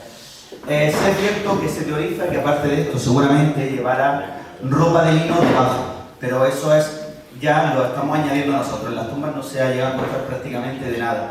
Principalmente lo que se ha encontrado ha sido lana. Y tendríamos el vestido que tenemos ahí de lana exterior y después llevaría encima el apron. El apron es un delantal vestido que se une con estos broches de tortuga, que es una muestra de estatus. Sí es cierto que incluso la clase media podía acceder a ellos, pero era una pieza que se iba legando de madre a hija y sabemos que se usaban incluso para aparentar, porque no han llegado tortugas que están muy pulidas para intentar hacerla pasar por un material noble, ahí, pule que te pule, pues al final se desgasta. La tortuga es esto, ¿no? Exacto, la tortuga es esa pieza, que además es un imperdible de la época.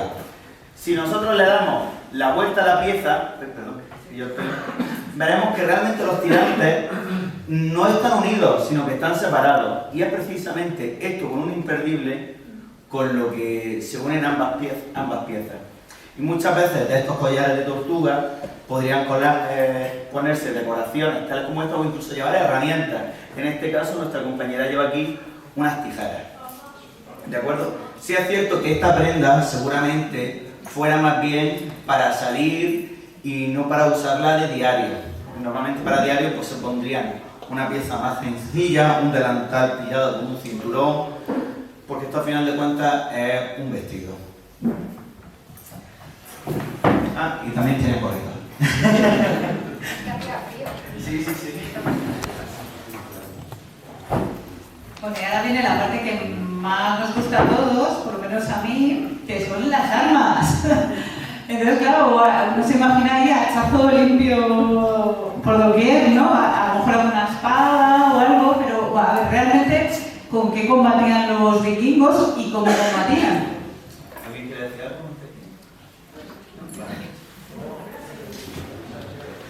Normalmente, cuando vemos la serie de Viking, vemos que todo el mundo lleva esto, la espada. Eso es una fantasía, ¿vale? Obviamente había espadas, pero esto ¿quién se lo podía permitir? Pues la gente con más dinero.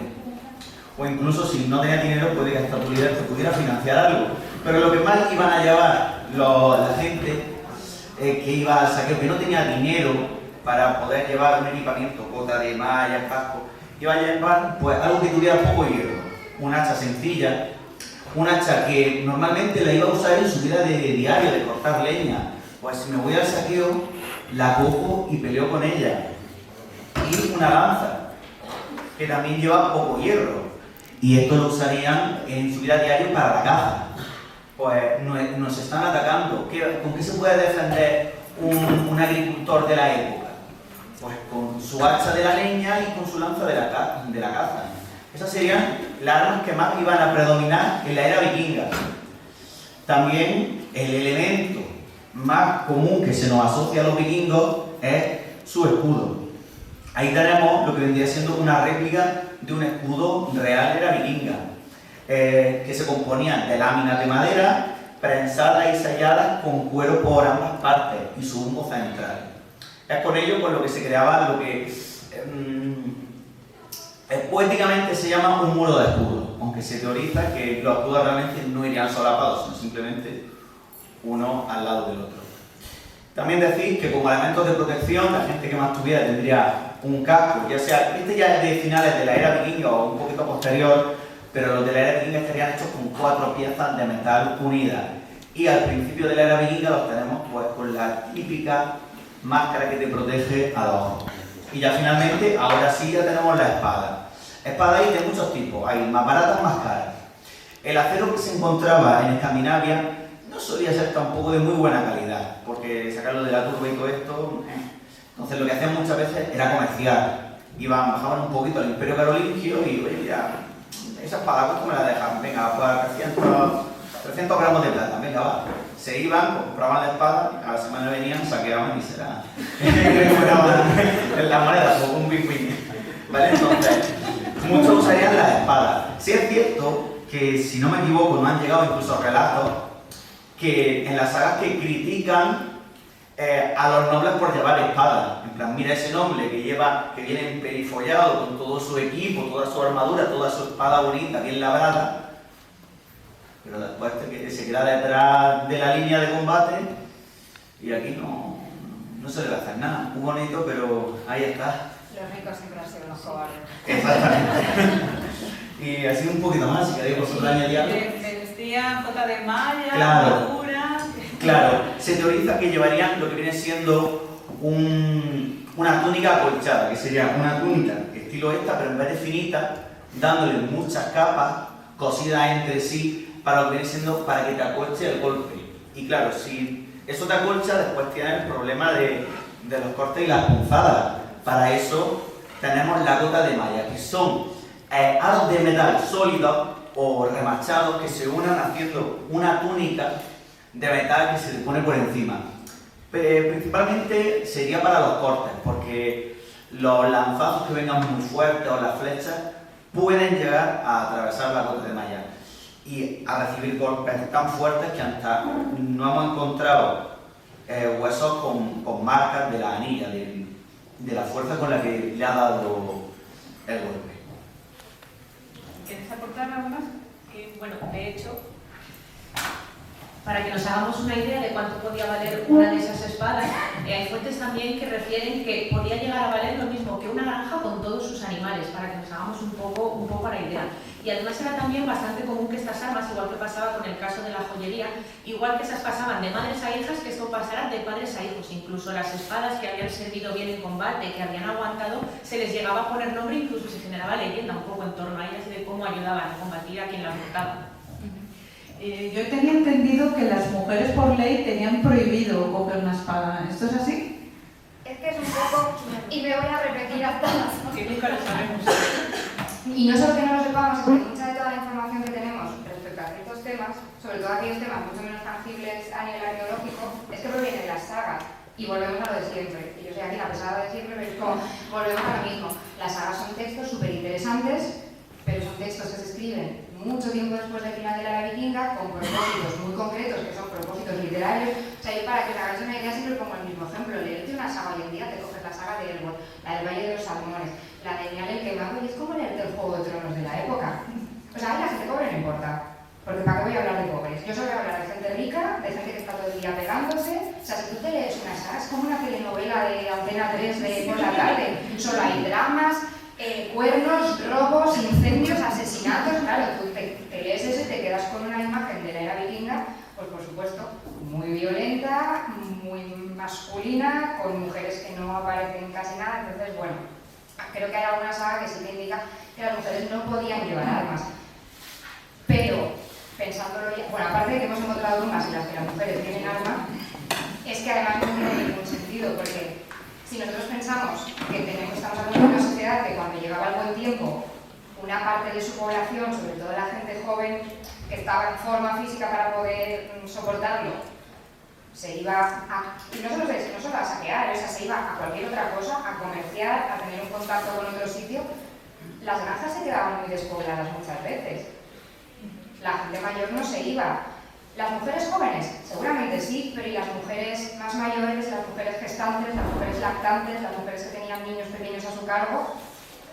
Dejar una granja desprotegida, como bien decía él, cuando no solo te están atacando de fuera, sino que es que los vikingos atacaron mucho fuera, pero dentro se peleaban entre ellos mogollón. O sea, no es que no necesitaban que viniese nadie de fuera a molestarlos, ya se lo hacían ellos. No tiene mucho sentido pensar que las mujeres no podían ir desarmadas. Seguramente las sagas lo hacen para hablarnos de algo un poco como más a nivel legal, igual que nos dicen que como al fin se supone que solo iba aquel hombre libre que podía portar una espada, pero las mujeres no pueden llevar espadas, tampoco pueden ir al cine, estamos en como una especie de círculo vicioso en el que las mujeres no hacen nada. Pero bueno, es complicado, ¿vale? De hecho, además, partiendo del sentido común, tendría sentido que las mujeres llevaran armas, entiéndase como armas lo que estaba diciendo Francisco, ¿no? Un poco las herramientas rudimentarias en el día a día. Si estamos hablando de una sociedad en la que tanto ellos como ellas trabajan en el campo, trabajan con los animales, una mujer, por mero sentido común, llevaría su cuchillo utilitario, llevaría su hacha, llevaría su lanza, efectivamente, pero ¿por qué? No pensando en voy a ir a la guerra, voy a tener que defenderme de un enemigo, sino simplemente para mis tareas cotidianas yo voy a necesitar esas herramientas. Si limitamos como el concepto de arma a concepto de espada a persona que sale fuera, pues un poco entraríamos en el círculo vicioso que estaba diciendo Laia, ¿no? De no tiene armas, no participa en el fin, pero lo sabemos, pero no, pero sí, pero entonces en un montón de condicionantes. Pero si entendemos arma en general como eso al final, como pasaba en toda Europa, ¿no? ¿De dónde vienen las armas, sobre todo de las clases bajas, de las herramientas del campo? Porque tenemos hachas, tenemos lanzas, pero también tenemos flechas, tenemos mallares, que eso de hecho en representaciones de batallas encontramos ese tipo de herramientas. Entonces tendría todo el sentido del mundo que las mujeres también pudieran llevar armas, que entendemos como armas todo ese compendio de herramientas de uso cotidiano. De hecho, a nivel arqueológico hay muchísimas tumbas insexables, porque como lo único que nos hemos encontrado en la tumba es un peine, un hacha y un cuchillo, es como yo todo de quién es, de un señor o de una señora. Entonces, claro, esas tumbas también se quedan ahí un poco como en una especie de limbo porque no sabemos de quién son, pero es que en realidad nos da igual porque podría haber sido de cualquier persona, porque al final son herramientas del día a día, ¿no? O sea que igual los vikingos también peinaban sus largos cabellos y tenían su peine de marfil muy cotizado. De hecho es curioso porque si te pones a mirar los enterramientos, una de las cosas que más se encuentran son peines precisamente, peines de hueso que se entiende que varían para desenredar tanto el pelo como las barbas. Y una cosa curiosa que llama la atención en torno a los vikingos es que cuando las fuentes inglesas hablan de ellos, sobre todo los relatos que están hechos por clérigos, dicen que eran demasiado limpios y que era un poco que los vikingos lo que buscaban aseándose así era levantarles a las mujeres, a los hombres ingleses. O sea, que se pasaban de limpio con el objetivo de ir a ligar y a robarles a las mujeres. Es una cosa bastante curiosa. Pero en cambio luego los árabes era todo lo contrario. Claro, tú piensas. A A ver, todos tenemos una imagen de la Edad Media, del pasado en general, mucho más guarra de lo que es en realidad. Quiero decir, la gente se ha bañado siempre y es la imagen esta de se bañaban una vez al año, se ponían una corona de flores para no leer, el ramo de novia tiene su origen para que las novias no liesen mal. Todos esos son mitos. Pero sí que sabemos que pues, dentro de su contexto había gente más limpia y gente menos limpia. Y los anglosajones pues, debían ser los más guarretes de toda Europa, seguramente. Porque les escandalizó muchísimo que los vikingos se bañasen una vez a la semana, se cambiasen la ropa de vez en cuando y llevasen peines y demás. Y es lo que decía John de Wallingford, que dice, es que esta peña viene aquí, toda aseada, toda guapa, toda no sé qué, y nos roba a las mujeres. Claro, nosotros debíamos pensar, te huele un poco mejor, a lo mejor. Claro. Pero luego, claro, las fuentes son muy traicioneras en ese sentido y por eso es muy difícil hacer historia, porque por una parte tienes esto y te podrías quedar con esta idea. Pero luego tenemos las fuentes árabes, y si todos pensamos en el mundo árabe, la gente musulmana reza 5 veces al día, se lava las 5 veces al día y con agua corriente. O sea, con agua que tiene que estar corriendo, no estancada. Entonces, claro, cuando Ibn Fadlan o Al-Tartús y compañía se encuentran con los vikingos, que encima se los encuentran en un contexto en una caravana o de mercenarios o de comerciantes, que no tienes ahí todo tu aseo, tu kit de aseo en tu casa, no estás ahí tranquilo con tu bañera, pues tío, te has ido a comerciar, seguramente hueles fatal. Y te estás lavando una vez al día con un agua que a saber cuánta gente se ha bañado ahí, pues aquel estaba escandalizadísimo y sus palabras son pues que es gente guarrísima, que no se lava las manos después de ir a hacer caca, que tienen relaciones sexuales y no se lavan, que se lavan todos con el mismo agua, que son asquerosos, que son las criaturas más putrefactas de Alá, o sea, y es como lo lees y dices, madre mía, o sea, estamos hablando de fuentes que son más o menos de la misma época, que nos dan dos visiones completamente distintas de los vikingos y sin embargo dos visiones que han llegado hasta nuestros días convertidas en un mito, ¿no? Es complicado. De hecho, a propósito de eso, como detalle curioso, precisamente en el relato de Ibn Fadlan, no sé si habéis visto la película del guerrero número 13, pues está basado precisamente en esto, y las fuentes de Ibn Fadlan, que es de las que mejor se conservan, de las que mejor describen ciertas cosas, como por ejemplo el tema de la higiene, también el tema de los rituales funerarios, pues un poco en esa película queda también reflejado así como curiosidad para el que le apetezca verlo, pues... Ibn Fadlan es Antonio Banderas. Sí. Y bueno, otra cosa también que tenemos en mente, relacionada bueno, pues con sus creencias religiosas, que es así que las conocemos más, ¿no? De Thor, Odín, Loki, tal, bueno, pues Marvel ha popularizado mucho de aquella manera, claro, porque ellos han hecho su propia versión de los mitos, pero luego también tenemos esa parte como un poco más truculenta de los rituales, el águila de sangre, pues Usala, ¿no? Me parece que era un sitio que también hacían bastantes sacrificios, en teoría humanos también. Bueno, ¿qué nos contáis de eso?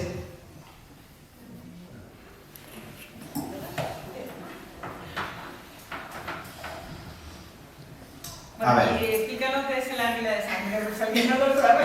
¿Por qué no podéis hacerlo? Legalmente. Un método maravilloso para cuando te pica la espalda. Muy bien. El águila de sangre, así lo que se suele decir que es un castigo. Y tendríamos al reo, al que va a ser castigado, que le quitan la túnica, le cortan la piel y los músculos de la espalda, le rompen las costillas y se la abren como si fuera un libro.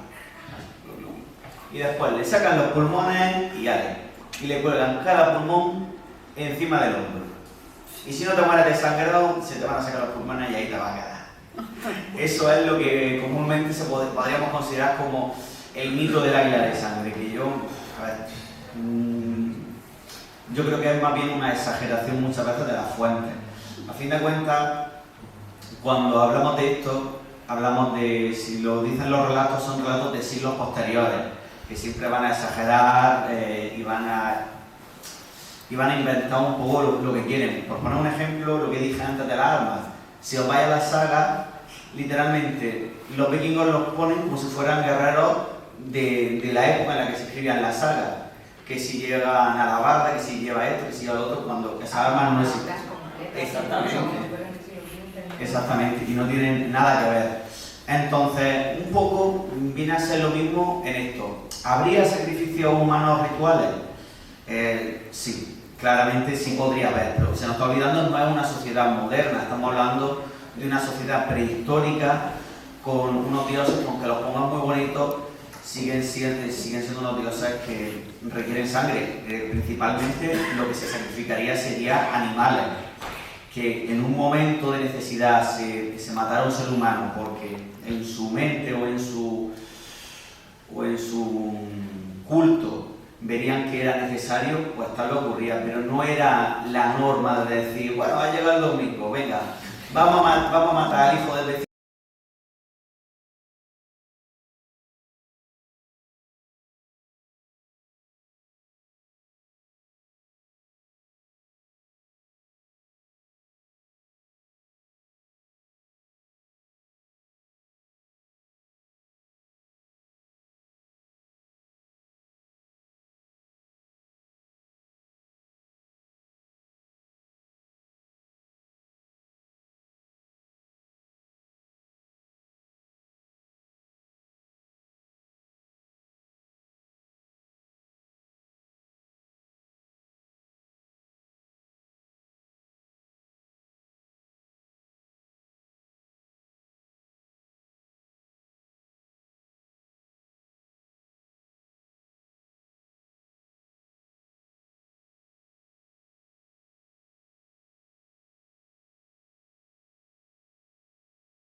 relación tienen en el sentido de que tanto la era vikinga, que nosotros la llamamos era vikinga, pero a nivel prehistórico sería la etapa final de su edad del hierro.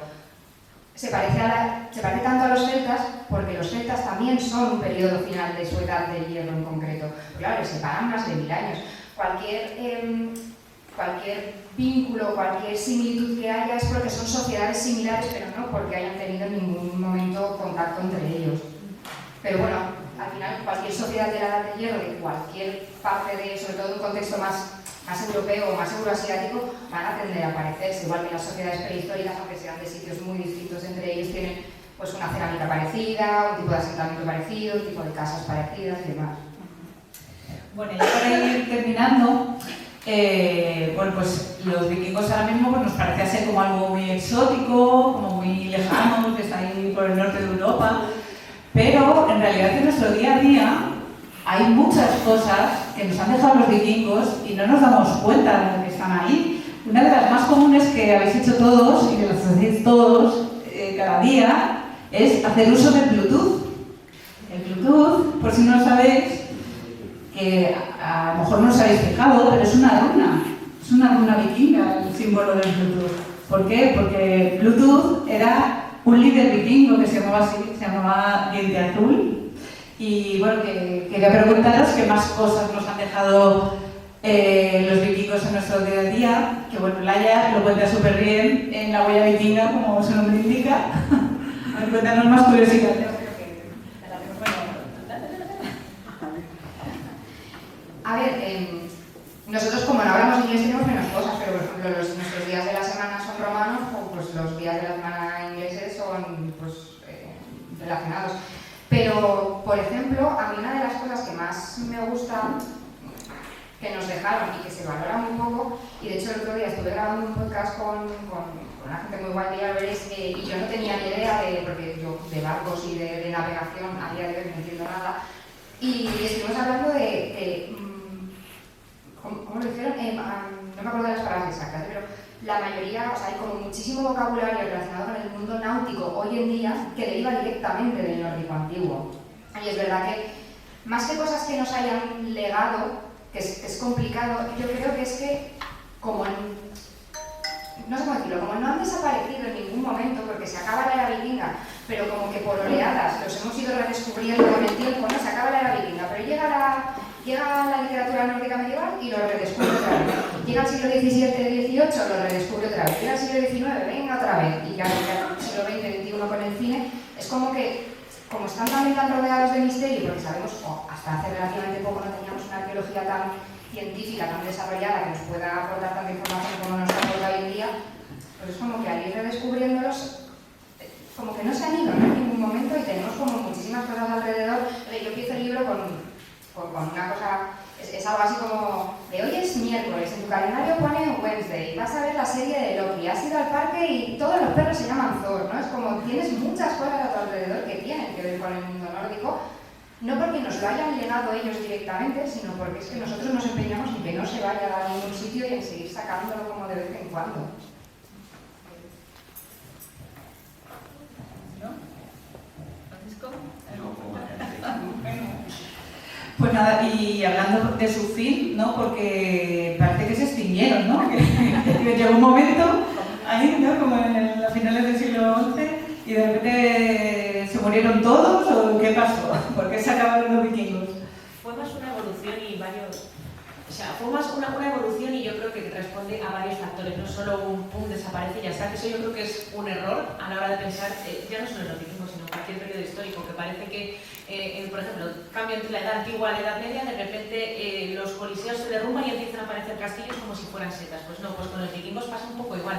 Al final esa identidad pagana, por llamarla de alguna manera, se va diluyendo, sobre todo en el momento en el que se van asentando en otras zonas de Europa, y también la cristianización. La cristianización hizo mucho a la hora de que todo esto desapareciera.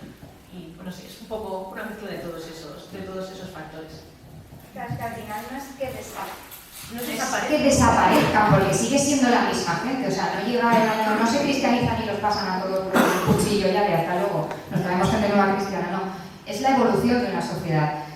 Y es lo mismo que tampoco aparecen de golpe. O sea, la era vikinga se caracteriza básicamente porque de repente llega un momento en el que en Escandinavia, pues alrededor del año 750, de repente deciden que van a empezar a saquear. Y eso genera toda una serie de características que van a moldear esos 300 años que dura este periodo. Y dura 300 años básicamente porque llega un punto en el que como se cristianizan, se jerarquizan, se forman unos primeros reinos, Noruega, Suecia, Dinamarca, empiezan a tener contactos con el resto de Europa. Tú no puedes seguir manteniendo. O sea, yo siempre pongo el mismo ejemplo. O sea, cuando tú no eres cristiano, tú puedes dedicarte a hacer ciertas cosas. Claro, las crónicas dicen, es que no tienen ningún respeto porque vienen a nuestras iglesias y es como, porque no tienen respeto por tu religión, porque no la comparten contigo. Pero claro, cuando los vikingos se dan cuenta que en el resto de Europa están pasando cosas y que ellos pueden formar parte de todas esas cosas y se cristianizan, a ver con qué cara tú te vas a, yo qué sé, a Francia a saquearle y luego le dices, ¿y me puedo casar con tu hija? Y así formamos una alianza así. Claro, llega un momento en el que sostener todas esas cosas, eso se va diluyendo, pero es un proceso súper paulatino y nosotros en historia ponemos fechas muy concretas porque a la hora de explicarlo es muy fácil poder explicarle a la gente las cosas si tenemos fechas. Pero nada, como decía ella, nada pasa de la noche a la mañana y de hecho muchas veces las fechas son excesivamente, pues en nuestro caso, por ejemplo, excesivamente anglocéntricas, porque, por ejemplo, a nivel historiográfico, como los primeros que, digamos, recuperaron a los vikingos para hacer un poco de historia con ellos fueron los ingleses, el mundo anglosajón, pues claro, la era vikinga, el principio de la era vikinga, Lindisfarne 793, el final de la era vikinga, 1066, la batalla de Stamford Bridge, es como, estamos definiendo un periodo escandinavo en base a fechas de cosas que pasaron en Inglaterra, con lo cual no tiene ningún sentido. Y seguramente, pues, a muchísima gente todo eso no le afecta, entonces son procesos como súper paulatinos, pero es verdad que en el caso de los vikingos es lo que decía ella, si tú te cristianizas, abandonas cierto tipo de vida, abandonas cierto tipo de creencias, pues todo lo que ha dado, al final las etapas son características, y todas esas características que eran lo que definía la era vikinga hacia esa época ya no existen, pues ya has pasado de época, pero es que la gente es la misma, o sea, no es que desaparezca ni se vaya a ningún sitio. De hecho, sigue habiendo, aún ya cerrada la época vikinga, sigue habiendo prácticas que se denominan criptopaganas dentro de, o sea, son ritos que en teoría son cristianos, pero a la hora de vas a mirar a la hora de decir ciertas oraciones, a la hora de realizar ciertos gestos, al final estás viendo ese paganismo, ese culto a los dioses antiguos. Y sí, igual, hay una asimilación a las estructuras del sur de Europa, todas estas estructuras más monárquicas, feudales, pero eso no significa que se abandone del todo todas esas tradiciones de los reyes. De hecho, sigue habiendo distinción entre las monarquías de Escandinavia y las monarquías del sur de Europa. Hay muchísima diferencia, pero al final eso es un proceso de dilución bastante más lento que un simple corte. Bueno, ¿tenéis alguna curiosidad, algo que queráis preguntar por aquí en el público? Oye, yo tengo una... Habéis estado hablando de las tumbas y que enterraban con las armas, y claro, la imagen que tenemos de las películas es que les quemaban en filas o les metían en los barcos cuando morían y lanzaban el barco al mar, al río, y prendían el barco de fuego. Entonces, ¿es verdad que hacían eso o eso es también una mera ilusión? Realizaban un poco los dos tipos, se hacía tanto el enterramiento como la cremación. Lo que pasa es que la cremación normalmente estaba reservada a ciertos contextos y normalmente a gente con un estatus social algo más elevado. No podían estar quemando barcos continuamente, ¿no? Y te has resuelto tú sola, básicamente. Se supone que eso era pues, para los jefes de la tribu o para alguien de un cierto nivel, ¿no? Eso es. Por eso que te sacan las películas. Claro, y sobre todo lo que nosotros tenemos hoy en día súper asociado al mundo vikingo en cuanto a comportamientos funerarios, volvemos a lo mismo, es un solo texto de un solo señor, que es Antonio Banderas, que es el texto de Ibn Fadlan, que él se supone que presencia un enterramiento en el que hay toda una serie de cosas. Pero claro, es el único texto que tenemos que nos narra eso, no tenemos ningún otro texto. Y luego a nivel arqueológico no cuadra demasiado lo que explica Ibn Fadlan con lo que a nivel arqueológico nos encontramos cuando se llevan a cabo excavaciones. La mayoría de las tumbas no tienen barco. Porque un barco, o sea, si habéis visto la serie Vikings, pues sí, Floki se hace un barco él solo en una semana, pero eso no es lo habitual. Tampoco cuesta mucho tiempo y mucho dinero de hacer. Claro, entonces, cada vez que se te muere alguien, y era vikinga por desgracia, se moría mucha gente, no solo de espadazos, sino de apendicitis, de dolor de muela, de un mal parto, de un mal viaje, no vas a estar mal. Es un desperdicio. Los barcos que hemos encontrado a nivel arqueológico son barcos que están rodeados de un ajuar funerario que lo que te indica es, como dice ella, de una persona de un estatus altísimo, de un estatus muy elevado. El que no se puede permitir un barco, pues tiene una tumbita y se ponen unas piedras alrededor de la tumba con forma de barco, pues tiene su barco un poco de Ikea, pero al menos tienes un barco para irte donde te tengas que ir, porque al final el barco no deja de ser el elemento, o sea, esta gente se movía en barco en su día a día, pues en su viaje final también se va en barco, y eso es súper recurrente en un mogollón de sociedades. Y luego, por ejemplo, la escena esta de dejar el barco por ahí, lanzar una flecha y incendiarlo y tal, ese seguramente pues sea Ibn Fadlan, que tenía muchísima imaginación también. O sea, pensad que Ibn Fadlan, claro, es que aquí parece que se encontraron dos personas, como dos mundos que se entendían. Claro, si habéis visto la peli El Guerrero número 13, la escena esta en la que está Antonio Banderas en el fuego oyéndolos hablar y de repente como en 10 segundos aprende el nórdico antiguo y ya lo entiende todo y tal, eso seguramente pues no le pasó, por desgracia. Entonces, Ibn Fadlan es una persona que se tira varios meses viajando con un grupo de vikingos que no entiende. Pero es que Ibn Fadlan no entendía muchas cosas, o sea, y hay una anécdota súper curiosa de Ibn Fadlan, es que, claro, él no había visto ovejas en su vida. Claro, de repente llega a Occidente y se encuentra ovejas, y el tío flipa porque dice, no entiendo cómo estos bichos, que en invierno pasan mucho hambre porque no hay comida, están gordos, y llega el verano, que hay un montón de comida y están delgados. El tío no entendía lo que era trasquilar una oveja, o sea, esquilar una oveja. Entonces, claro, ¿cuántas cosas que vio de los vikingos y Ibn Fadlan no entendió? No se suponía que se entendía en griego. No, No sé cómo de políglota será lo parejo. Y bueno, tengo entendido también que hacían muchos enterramientos, pero de barcos bajo tierra, ¿no? Es que al final tú cuando entierras un barco no puedes meterlo bajo tierra porque... No, sí, o sea, pero eran como de piedra, ¿no? O sea, tú cavas un poco, metes el barco, haces toda la parafernalia alrededor del barco, lo destrozas un poco, porque claro, con la quilla, y luego lo que le haces es un montículo encima. Y claro, esos montículos se ven. Entonces esos montículos se han saqueado, pero no por nosotros a nivel, o sea, hoy en día, esos montículos se han saqueado. Esos montículos se han ido saqueando, o sea, 10 años después seguramente ya estaban medio saqueados. ¿Alguna pregunta más por aquí?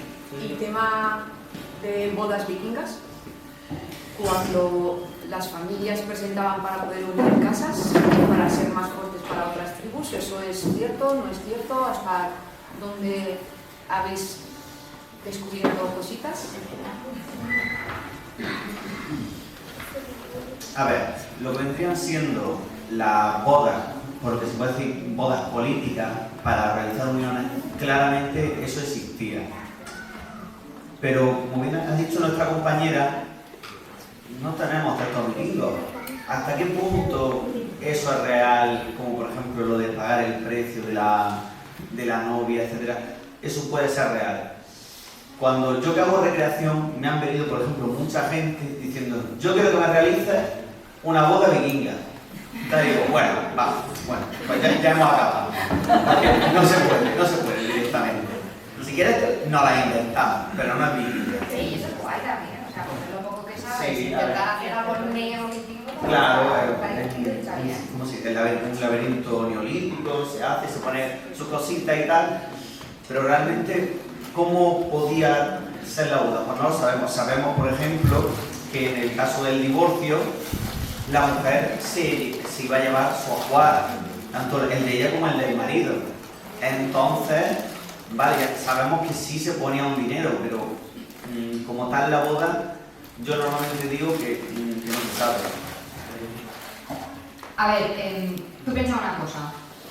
Hoy en día los ricos se siguen casando entre ellos para mantener sus herencias. Pues en era viking, o sea, a lo largo de la historia, las familias poderosas o las casas poderosas siempre han buscado uniones ventajosas, porque hasta hace relativamente poco los matrimonios no son por amor, son uniones socioeconómicas. Entonces, tú buscas un compañero o una compañera que te permita mantener tu estatus y te permita crear una alianza más grande. Seguramente la gente pobre o la gente de menos clase tendría más opciones de casarse por amor, igual que han tenido a lo largo de la historia. Pero cómo es una ceremonia no tenemos ni idea porque no tenemos ningún texto. Podemos reconstruir algunas cosas, pero tú decías del dinero seguro, porque al final hasta hace 4 días las dotes siguen existiendo, o sea, siempre se ha puesto dinero. el caso de los niños, si nos guiamos de lo que dicen las sagas, es un poco más bueno, y no solo las sagas, los códigos legales, con lo cual yo ahí sí que me lo creería un poco más. Es que hay como mucho dinero por en medio, porque se pone dinero la familia del novio, pone dinero la familia de la novia, y luego como hay un monto por ahí que está flotando en el aire, que no sé exactamente quién lo pone, pero que en el caso del divorcio de las mujeres sí se lo llevaban ellas. Y esto es muy interesante porque eso les permitía divorciarse, porque el divorcio a lo largo de la historia no es que no haya existido, es que si tú te divorciabas y te ibas a quedar sin seguro, pues no te divorciabas. En el caso de las vikingas, el hecho de tener una parte que si se divorciaban iba a seguir siendo suya y les iba a permitir empezar una nueva vida, o solas, o con su familia, o casándose de nuevo, te abre la posibilidad real a poder divorciarte porque no te deja en la calle. Sí, exactamente. Y había otra pregunta justo detrás. Bueno. Yo quería Sí, a ti. yo quería preguntar por el tema del viaje que hicieron los vikingos hasta las costas de Canadá, que por qué ese viaje, fracasó. No sé si hubo intención real de establecerse en Canadá, porque yo lo último que oí es que sí hubo una expedición que llegaron a las costas de Canadá y que fueron atacados por los nativos, que debieron de morir o debieron de regresar muy pocos y que ahí se paró. ¿Por qué no siguió eso adelante o por qué fracasó? Así que, Bueno, hay negacionistas, ¿sabes, no? Sí que todavía que los vikingos llegaron a América.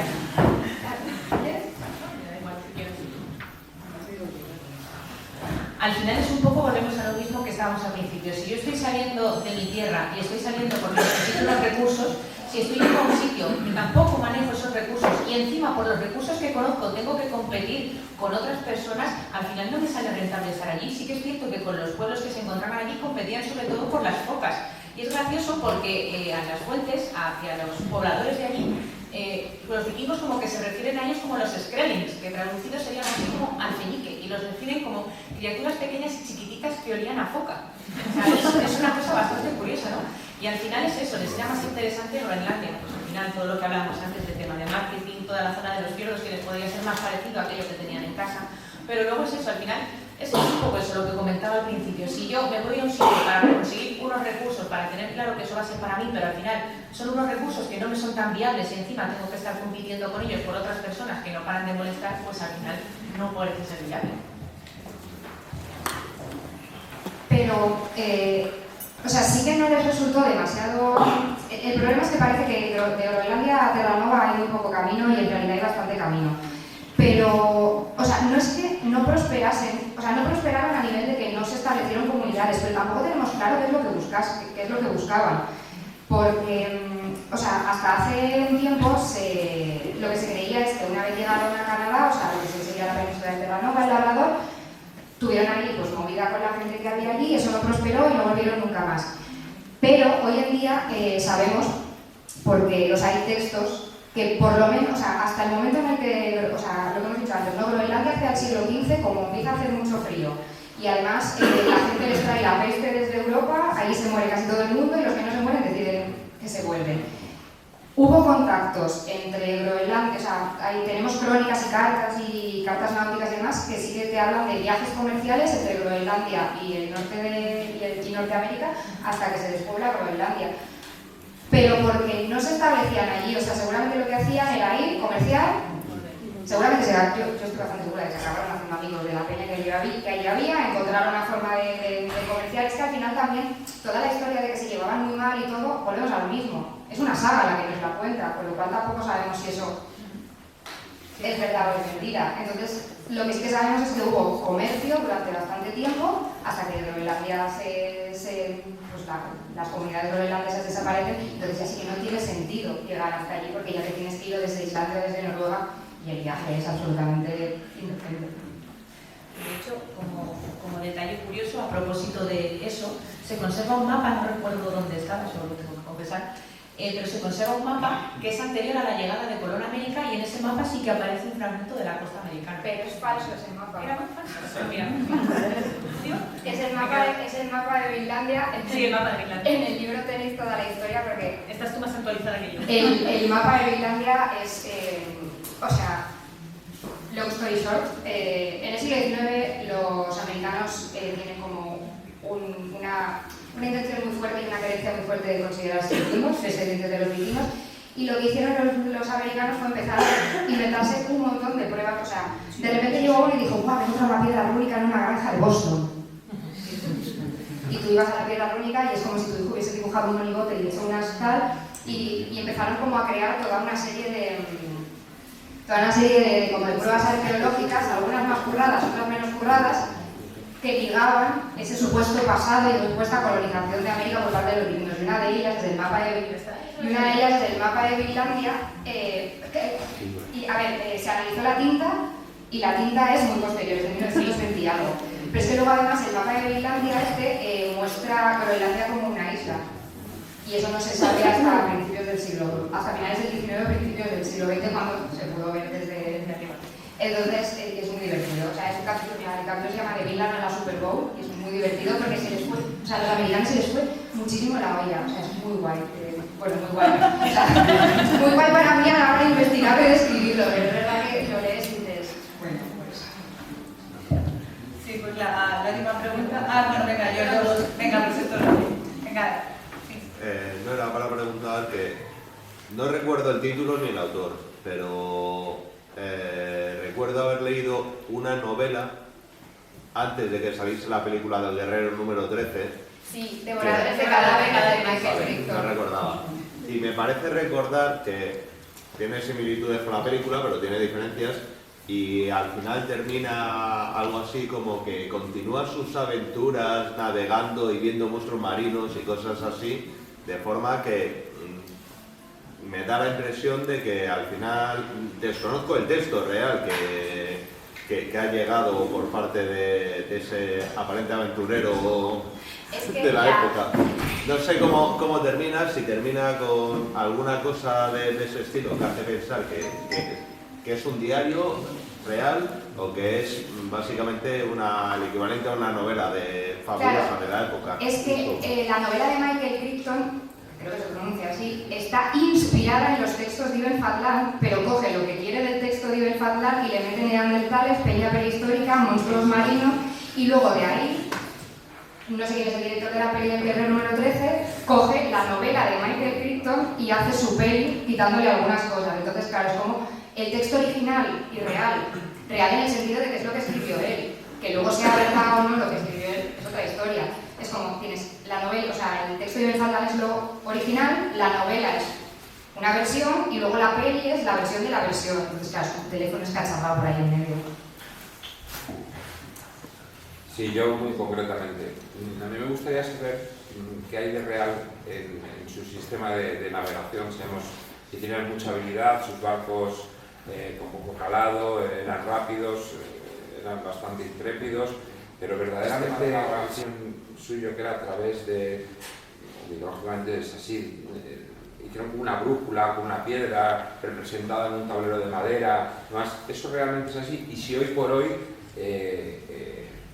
incluso se ha llegado a hablar que se podía mantener algún tipo de sistema de navegación similar. Yo con respecto al tema de la brújula no lo controlo, pero de los barcos sí que es verdad que por una expo de Chicago un noruego loco hizo con técnicas artesanales una réplica de un barco y el barco llegó desde Noruega hasta Chicago, o sea que los barcos valían en el siglo XIX. En el siglo XIX. Es que no recuerdo la expo de Chicago, era en 1888, no recuerdo el año exacto. La exposición colombina de 1888. O sí, una cosa así. Y ahí eso es un noruego loco que con las técnicas que se usaban entonces hacer un barco y llevan navegando ese barco desde Noruega hasta Chicago. O sea que algo de navegación en los barcos y el problema es volver. De la piedra tienes que volver al mismo sitio porque en teoría iban y volvían. Claro, pero tienes todo el sistema. O sea, al final, lo de la brújula, tanto lo de la brújula como lo de la piedra es complicado porque, o sea, lo de la brújula esta, que es una tabla de madera, como que se ha conservado la mitad, es que ni siquiera sabemos si realmente era para eso. O sea, hay gente que cree que eso, como se encontró en una iglesia groenlandesa, que eran las muescas para saber a cuánta gente habías confesado ese día. O sea, se puede hacer cualquier cosa. Y luego lo de la piedra solar sí que se usa, porque sí que es verdad que te permite, o sea, en días nublados te permite ver el sol. O sea, eso existe. Lo que no sabemos es si los vikingos lo utilizaban, pero existir existe. Y yo de navegación no es el tema que más controlo, pero yo lo que estuve leyendo es que, como cualquier sociedad, antes de que existieran cartularios y cartas marinas y demás, te guías por las estrellas, por el sol, por las aves marinas, por las corrientes oceánicas, por los bancos de peces. Entonces al final, o sea, sabían lo que estaban haciendo porque fueron y volvieron un montón de veces. ¿Cómo? Es muy complicado saberlo. Pero es verdad que eran, o sea, los solemos poner como súper grandes guerreros y todo el rollo, y para mí lo que eran unos navegantes y unos comerciantes increíbles, muchísimo más que mejores guerreros.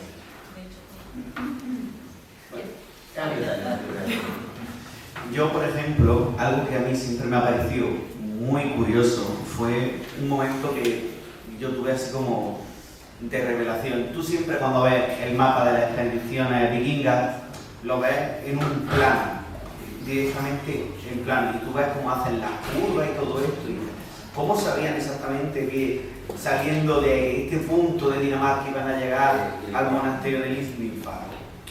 Tú cuando coges y en vez de verlo en el mapa plano, lo ves en un globo terráqueo, lo que te encuentras es que principalmente navegan de dos formas. Uno, siguiendo la línea de la costa, y otro, siguiendo la circunferencia de la Tierra, de forma que si tú lo ves en el mapa, en el globo terráqueo, te encuentras que Dinamarca está más o menos a la misma altura. Y si vas de Noruega recto, ¿qué te encuentras? Bueno, te encuentras ya Escocia, tiras para abajo, llegas a Irlanda.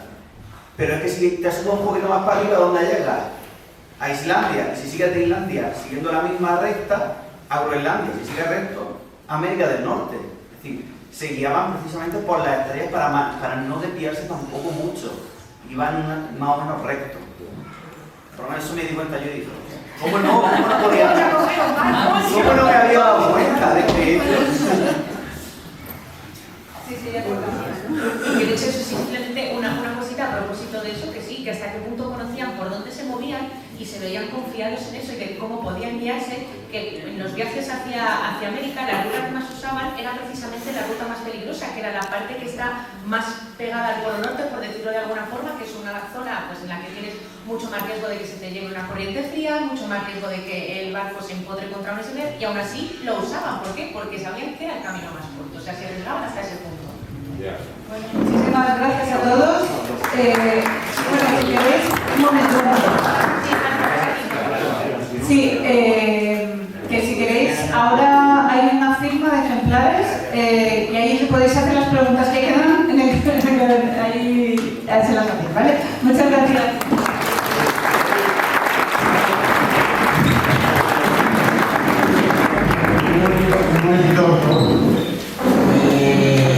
Bueno, antes de nada, creo que no nos habéis defraudado.